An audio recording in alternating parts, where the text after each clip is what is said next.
की पावन भूमि से आज दादा हम सबों को मान संख्या 161 पर हम सबों को उद्बुद्ध करेंगे। जय गुरु। जय गुरु। जय गुरु। परम दयाल मेरा जीवन देवता ठाकुर जी के चरणों में मेरा कोटि कोटि प्रणाम। जगत जननी जगत लक्ष्मी से बड़ माँ के चरणों में मेरा कोटि कोटि प्रणाम। परम पूज्य पाद शिष्य बरदा, परम पूज्य पाद शिष्य आचार्य देवदादा, परम पूज्य पाद शिष्य अविंदा एवं ठाकुर परिवार के सभी के चरणों में मेरा कोटि कोटि प्रणाम। आज इस प्रभाती सत्संग में उपस्थित ठाकुर जी के पुत्र पानधारी कर्मीगण, इष्ट प्राण दादा, माताएं, छोटे छोटे बच्चे, सभी को जथाबद्ध स्थान पर मेरा आनंदित जय गुरु प्रणाम और ढेर सारा प्यार। आज का ये सुंदर एक परिवेश और इसी परिवेश में प्रभु के जो अमृत कथा है, अमृत वर्षा है, इसमें अवगाहन करना थोड़ा सहज हो जाता है, क्योंकि परिस्थिति जब अनुकूल होती हैं उस समय हमारी हर कार्य सुगमता से होती हैं। आज जिस भजन कीर्तन का एक आलोड़न हम लोगों ने सुना, बहुत ही आनंददायक, बहुत ही मन लुभावन। हाँ, मन तो लुभाने के लिए ही रहता है, इसलिए मन के सामने प्रभु की उस पथ पे चलने का जो आकर्षणीय चीज है उसे पकड़ कर मन को देना चाहिए और मन उसी को भूलकर चलने के लिए वो बाध्य होते हैं। नहीं तो ये मन चंचल है, ये मन एक बच्चे की तरह है, ये इधर उधर भागने लगता है। इसलिए मन को प्रभु की चिंतन, प्रभु की भावना, प्रभु की कर्म में जब ये देह रहती हैं, लगी रहती हैं, तो उस देह छोड़कर मन जा नहीं पाता है। इसलिए मन भी देह के अंदर उस प्रभु के चलन में चलने का अभ्यास तो प्राप्त कर लेता है। आज हमने बहुत सुंदर जो भजन अभी अभी सुना, बहुत आनंद आया। इसे परवर्ती चलर साथी ग्रंथ का जो 161 नंबर वाणी है, ठाकुर जी का जो वाणी है, जो बातें हैं, जो मैसेज हैं हम लोगों के लिए, ये सब सावधान वाणी है।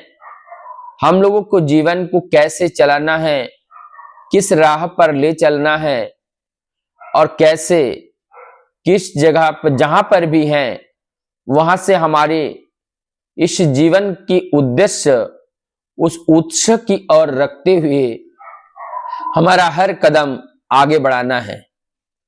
इस बात को ही आज यहां पर इस उद्भावन जो शब्द हैं इसी के अंदर निहित है। हम लोग ये जो उद्भावन है, उद्भावन का जो अर्थ है वो बांग्ला में कहते हैं विवर्तनेर पथे, मतलब एक उन्नत की राह पर, विवर्तनेर पथे गोजिए तुलछे जा।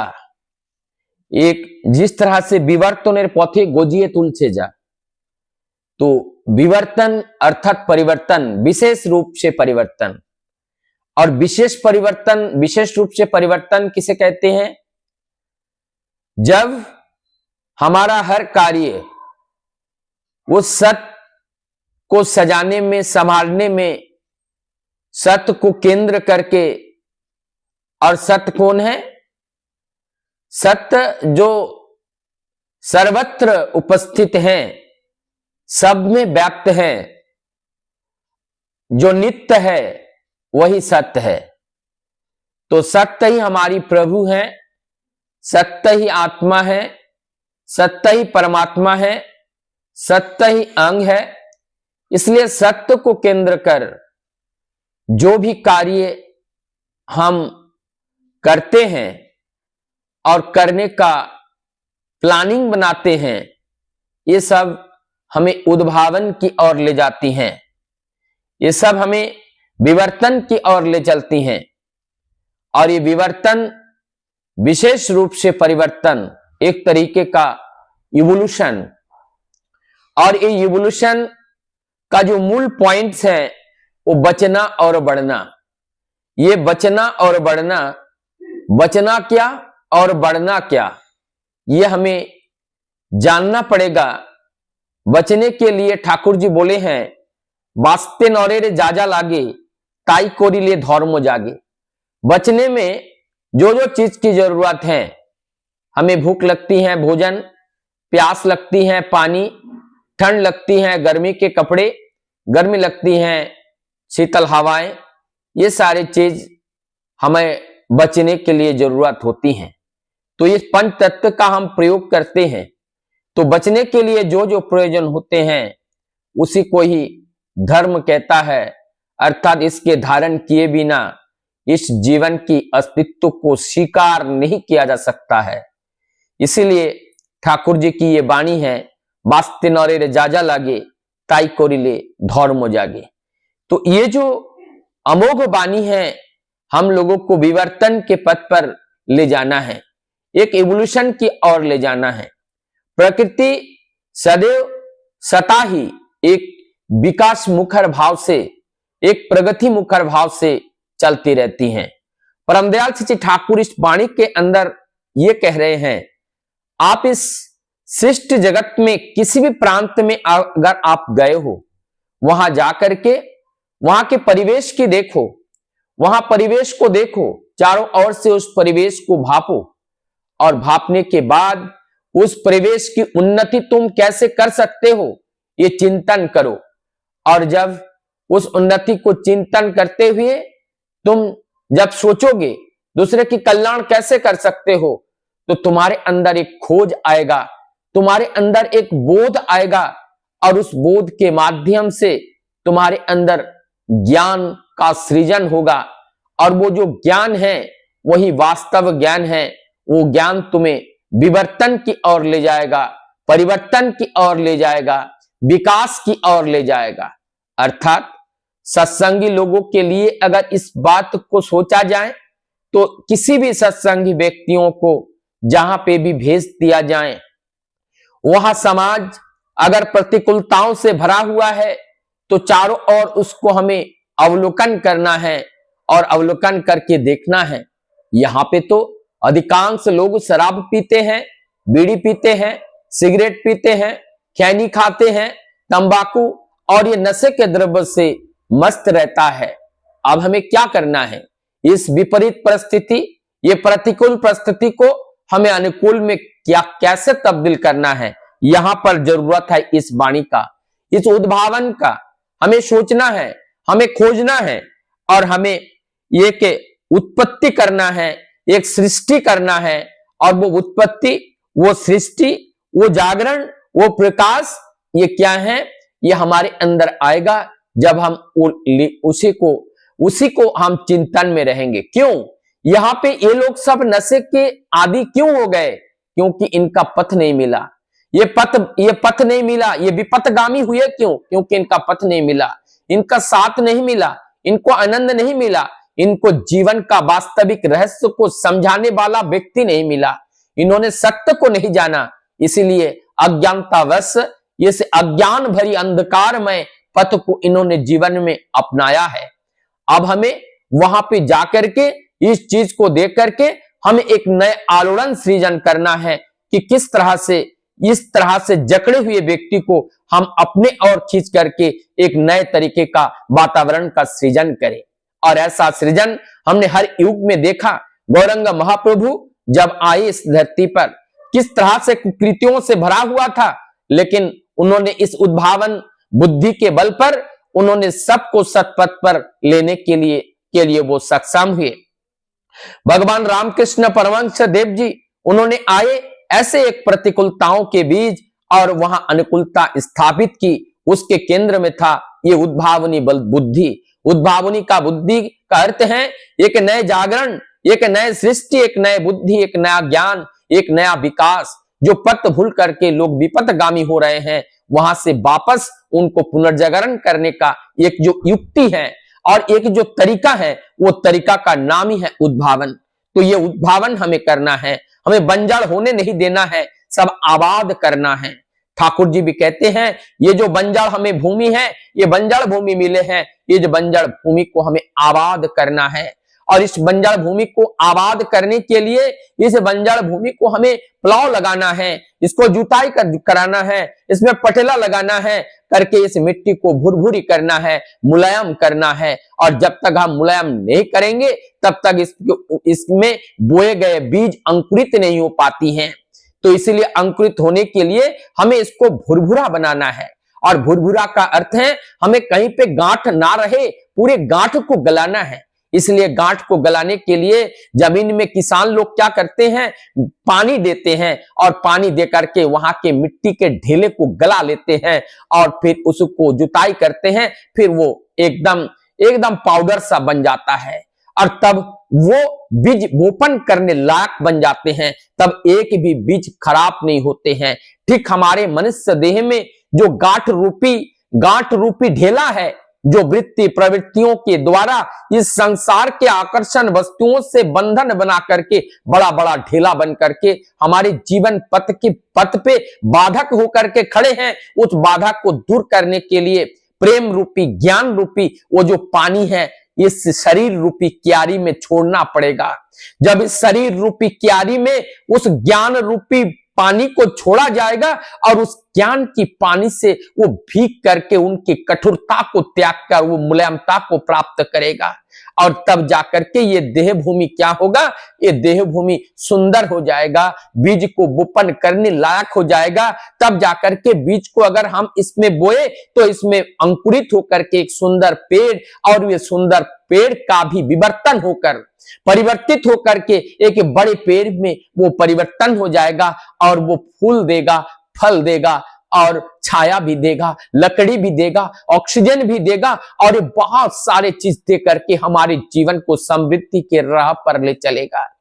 इसीलिए ये जीवन अगर खिल ना पाए, जीवन अगर बड़ वृक्ष की तरह नहीं बन पाए, तो ना तो हम इस जीवन से आनंद प्राप्त कर सकते हैं, ना तो इस जीवन से और कोई आनंद पा सकते हैं। तो हमारे इस जीवन को सुंदर बनाना है, हमारे इस जीवन को बड़ वृक्ष की तरह बनाना है। तो इस बड़ वृक्ष की तरह बनाने के लिए सर्वप्रथम हमारा जो कर्तव्य है, सर्वप्रथम उस कर्तव्य है प्रभु को ग्रहण करना, वो जो बीज मंत्र को लेना, उस महामंत्र को लेना। और किसके माध्यम से, सद्गुरु के माध्यम से। और उनको जब हम धीरे धीरे जपन करते चलेंगे और उनको स्मरण करते चलेंगे, तब जाकर के हमारे मर्म में, हमारे रग रग में प्रभु का वो रस, प्रभु का वो आनंद, प्रभु का वो पुकार, प्रभु का वो प्रकाश जब उसके अंदर जाएगा, तब अंदर की अज्ञानता, अंदर की अंधकारता सारे दूर हो जाएगी। तब जाकर के ये प्रभु हमें अच्छा लगने लगेगा। परम दयाल श्री ठाकुर जी कहते हैं कि हमें चतुर बनना है, और चतुर का अर्थ है चारों ओर हमारे जीवन की चारों दिशाएं, चाहे आप 4 कह लीजिए दिशाएं, चाहे आप 10 कह लीजिए, जितने भी दिशाएं हैं, चारों दिशाओं में एक चौकीदार, पहरेदार रखना है, नजर रखना है। और वो सातिर नजर से हमारे इस देह के अंदर कोई भी कुकृतियां करने वाली षड्यंत्र रूपी उपद्रव्य कोई प्रवेश ना कर पाए, और उस प्रवेश ना कर पाए, इसीलिए चतुर नजर भरी दृष्टि से हमें इस चारों ओर, हमारे जीवन के चारों ओर हमें नजर रखना है। जब हम नजर रखेंगे तब चारों ओर से कोई भी उपद्रव प्रवेश नहीं कर पाएगा, तब हमारी इस जीवन रूपी दीप को नष्ट नहीं कर पाएगा। जैसे छोटा सा पौधा जब लगाया जाता है, चारों ओर से उसका बेड़ा लगाया जाता है, इसलिए ताकि उस पौधा को नष्ट ना कर दे। तो हमें इस उद्भावनी बुद्धि से हमें स्वयं की रक्षा करना है। हमें अपने आप के चारों ओर से उस प्रभु का, उस सत्संग का, उस सतनाम का एक बेड़ा लगाना है कि उस बेड़ा को पार करके कोई भी उपद्रव हमारे अंदर प्रवेश ना कर पाए। हम पवित्र रहे, हम उद्बुद्ध रहे, हम शांत रहे, हम प्रभु के उस कार्य को करने के लायक बने रहे। और उसके लिए जरूरत है सदैव उस रस में डूब करके रहना। और कौन सी रस? वो परम पिता के रस में डूब करके रहना है, उनके चिंतन में, उनके विचार में। उनकी जो साहित्य दिए हैं वो साहित्य ही स्वयं प्रभु है। आज जैसे वाणी का ध्यान करके हमने उस मर्म अमृत रस का आस्वादन कर रहे हैं, यही स्वयं प्रभु है। परम दयाल श्री ठाकुर जी कहते थे कि ये जो मैं दे के जा रहा हूं, यदि इसी बात को भी तुम लोग सही से और ध्यान से इसको समझने की कोशिश करोगे, तब भी तुम लोगों का जीवन बदल जाएगा। ठाकुर जी का वो अंतिम पल तक उन्होंने हम लोगों के लिए वाणी दी। ठाकुर जी की अंतिम वाणी है, उसके बाद ठाकुर जी और कोई वाणी नहीं दिए थे। ठाकुर जी हम लोगों के लिए क्या कहते हैं? ठाकुर जी कहते हैं तुम लोगों का जो हृदय है ना, वो हृदय शिष्ट हो जाए, वो हृदय कोमल हो जाए, वो हृदय आनंदित हो जाए, और वो हृदय ये प्रभु को, लोगों को सेवा करने के लिए आप्लुत होकर के वो कार्य करे। ऐसा ही कोमल हृदय, सहज सरल भाव तुम लोगों के अंदर भर जाए। मैं यही चाहता हूं, यही भावनाएं तुम्हारे हृदय के अंदर जग उठे। ये परम दयाल की अंतिम वाणी है कि हम लोगों को क्या देखना चाहते थे? वो ये देखना चाहते थे, ठाकुर जी कहते थे तुम सभी लोग एक एक ठाकुर बन जाओ। ठाकुर जी कहते थे हमें घेर करके तुम लोग ऐसे बैठो, दूर से देखने वालों को हमें दिखाई ना दे, आप लोगों को ही दिखाई दे। अर्थात हम सब लोगों से ठाकुर जी ऐसा कार्य कराना चाहते थे कि उस कार्य से जगत को आनंद देना है। प्रभु की इस देह जब तक धरती पर है तब तक तो वो कर ही रहे हैं। जब उनकी इस पार्थिव देह नहीं रहेगा तब इसका जो कमी है किसी का एहसास ना हो, हम सभी के अंदर वही ठाकुरत्व जग जाए और वही गुण से एक प्लावित, एक प्लावन सा आ जाए और सभी लोग आनंद का उपभोग करें। यही परम दयाल चाहते थे।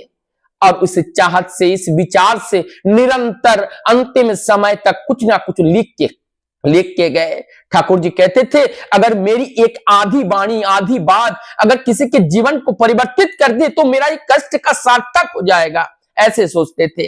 और जब हमारे प्रभु ऐसे सोचते हैं और हम कहते हैं कि हम उनके संतान हैं, तो हम लोगों को कैसे सोचना है, हमारी ठाकुर को कैसे तृप्ति देना है, कैसे उनको आनंद देना है। जब तक हम उनके इस कार्य, उनकी इस वार्ता, उनके इस मिशन को परिपूर्ण नहीं कर पाएंगे, निश्चित रूप से हम अपने को धोखा दे रहे हैं। हम धोखा ना दे, हम धोखा देंगे तो धोखे में ही पड़ेंगे।